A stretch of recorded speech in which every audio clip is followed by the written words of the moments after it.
Ooh, I need a haircut. About a month ago, I uploaded my first video on YouTube. And in this video, I would like to share my experience doing this for 1 month. I want to structure this video in 3 parts. First is my personal experience and reasoning behind why I started this channel. Second is the lessons that I've learned in this 1 month. And finally, how I will move forward with this channel. So if you'd like to skip ahead or some parts interest you, I will have chapters in the description. You can skip around as you wish.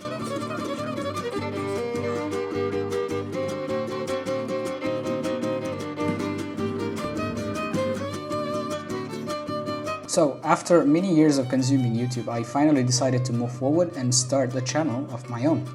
When I started, I did not have any goal or motivation other than I just wanted to start content creation. I was willing to learn, but having had no experience recording videos and uploading them to any social media prior, I started from ground zero. I had very less expectations when I started, and the good thing was I was willing to learn. Now, because I did not have a specific niche in my mind or a particular structure for this channel when I uploaded videos that I enjoyed, or I uploaded videos that at the moment I thought I would like creating. So my videos, if you go through my channel, they are all over the places. We have videos like this, and this. My inspiration was simple. I was not looking to find a niche. I was only looking to improve because, like I said earlier, I had never done this thing before, so I just wanted to see what kind of videos I could make and what kind of videos gain traction, learn a bit about the algorithm and stuff like that. One of my videos I'm talking about capturing footages with camera, the other I'm just packing, it's just a montage of me packing. The other video I talked about how I purchased these DJI Mic Mini and they gave me the worst day of my life. It's weird, but if you want to check out those videos, please feel free. They will still be up in my channel, and also feel free to subscribe if you're enjoying watching these. The problem I have with videos in YouTube where they talk about creating a new channel and growing rapidly is that these people have already done this. They already have a huge channel, and this is just their kind of side project. I'm not saying these videos are not valuable, but they make it look easy because they already have the experience that is necessary in order to grow a channel. And the first lesson that I learned is that there is way too much information in the internet, and there are also infinite sources of motivation.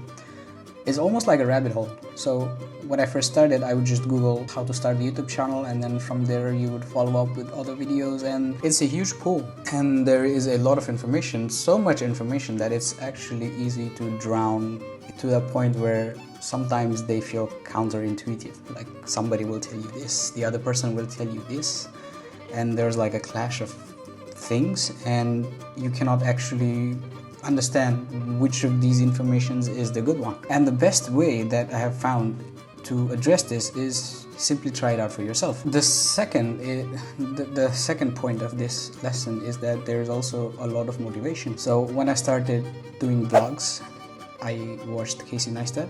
That was one of my motivations. I watched other amazing creators like Life of Riza, Megan Tan, and all of these creators, and they have done a phenomenal work. Now me, as a beginner, what I thought was that was supposed to be my level. Like I was supposed to achieve that level immediately once I started creating my channel, or I would not have success. And this can be really bad because it made me believe that I'm not good enough, basically. This can be very harsh on yourself. And everybody has their own way of growing, I believe, and I should not be comparing my recent videos to the really popular ones by other content creators. My second video that I ever uploaded to this channel, how to vlog your boring life, I actually tried to do that. I actually tried to imitate one of these channels, try to make it look more cinematic, and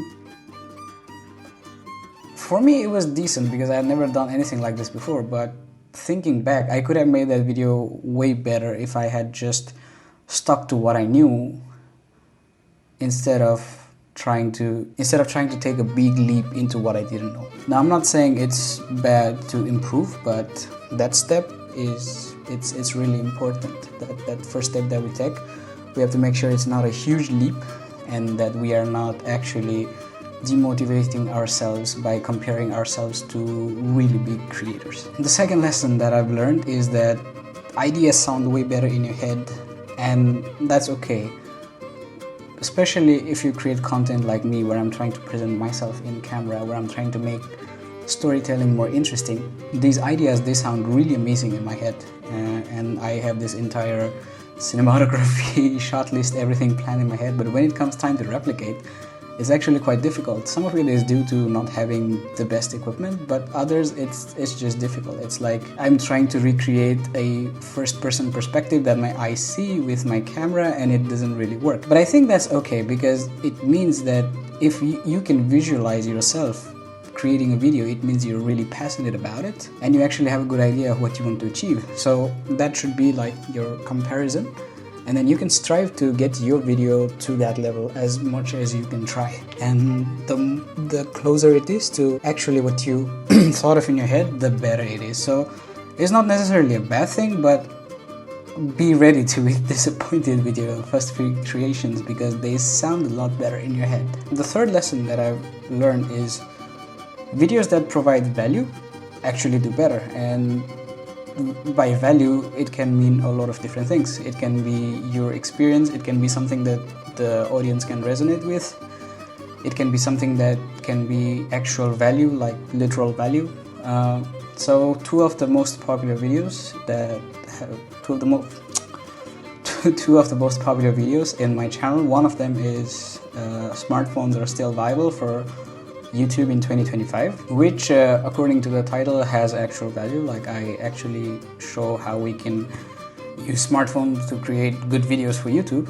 That one has 34 views, and the other one, surprisingly, is my very first video called I finally posted my first video on YouTube, and that has the most views out of all of my views in this channel. And I think the value of that video is I think people can resonate with that video because everybody started somewhere. So it was kind of interesting for them to see somebody else start, because I put no effort into it. I just sat in front of a camera and then I spoke about why I wanted to start a channel, and it has the most views out of all of the videos in my YouTube channel.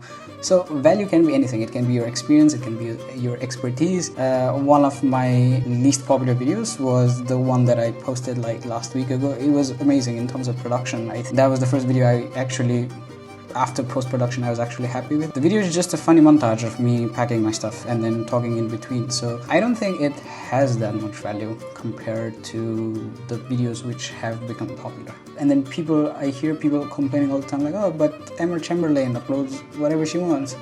Casey Neistat, he uploads whatever he wants. These people have a huge audience. They themselves are the value. But because I am just starting, I feel like I have to first provide value. I have to first establish myself as the value, as the niche, and then I can start uploading not bad things, obviously, because these videos that these creators put out, they're amazing. But once I'm at that level, once I have like a solid subscriber base, then I can start posting things, a bit more, I don't know how to explain it, but you get my point. The fourth lesson, and it's more of a thought than a lesson, and it's that I have developed immense respect for anyone who dares to post themselves out there. And that's because there's a mix of vulnerability, also courage when you're posting yourself online. If you have not done content creation yourself, try it. Just see for yourself. Try editing a video, recording yourself talking, and it will just feel 100 times hard. It's a tough thing. It's a tough process, creating video, something that people would want to watch, to enjoy, and then uploading it onto YouTube for everybody to see. So I've developed immense respect for anyone who has started a YouTube channel and posted something, especially if they are themselves present in front of their camera. And then fifth lesson, and it's probably because I'm a beginner channel, but I can sort of tell which of my videos will do good and which of my videos will do bad in terms of content. And if I know that this video was supposed to do good and it still didn't do good, then I can say it's because of my title or my thumbnail. There's no such, I haven't experienced anything like YouTube shadow banning me or not pushing out my videos. And I can tell that by the fact that would I go back and watch my own videos and be happy about it. So the first few videos that I uploaded after my first video, they were kind of like experiments, because I was experimenting with different editing softwares, with different styles of editing, and they were not my best works in my opinion. I would not watch them again if I could. They were a bit corny at times. Yeah, if I wouldn't watch my own videos, then why should other people? And that is like one of my biggest metrics for measuring the success of my videos. In terms of production, I think my most recent video, it was amazing, but then again, it did not have that intrinsic value, and for that reason I think it didn't do as well. It had like 2,000 impressions. That means it appeared in people's feeds 2,000 times, but it was only clicked about 3 or 4 times. So it just goes to show, like, if I know in terms of content it performed well, then it is probably due to thumbnails or titles. I could have titled it in a different way, or I could have presented a better thumbnail and it would have done way better. And I guess this is again for beginners, because we have to push ourselves there. So moving on, while I may not have a fixed structure or niche in my mind when I started, I did say I want to do 2 things moving forward, and that was education and entertainment. I have realized after creating videos for this month that talking has and will always be my biggest strength. Talking to people, talking in front of camera. But I also do not want to be just a talking head channel. I also want to challenge myself a bit more, grow myself as a creator. So I have decided on this structure. I will upload twice a week. One video will be more of a sitting down talking style video, kind of like this one, and the other will be more of a vlog style video. By vlog style I mean the kind of videos that I have made this last few months. I actually quite enjoyed making these videos, even though they were sort of experiments. I really enjoyed editing and making these types of videos, so I will continue making those. So we will have one video which is going to be sit down talking style video, and then the other which is going to be more of a vlog style video. And I will always have 2 motivations behind all of my uploads, which is to provide value as definition established earlier, and the second is to build a community, which I have always wanted. You know, when I see creators having fun with their community, I'm really envious, and that's something I would like for myself as well. So let us have fun, let us have inside jokes, memes, gags, you say it. And now, for a special message. I uploaded for a month, and I do not know how the algorithm works. I do not know why my highest viewed video is my first video. I do not know why I have 2,000 impressions and only 0.2 click-through rate in one of my videos. I think I know, sort of. But what I do know is that 18 of you decided to support me, a complete nobody on the internet. You saw my videos and then you thought, this guy is the one I want to watch again. And so you pressed that subscribe button, and for that, thank you. Thank you from the bottom of my heart. I would have never expected I would get 18 subscribers in 1 month. But for people that subscribe, really it means a lot. I appreciate it. And that motivates me to create better videos moving forward in the future.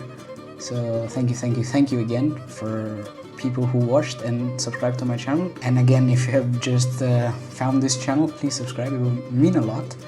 And see you in the next video.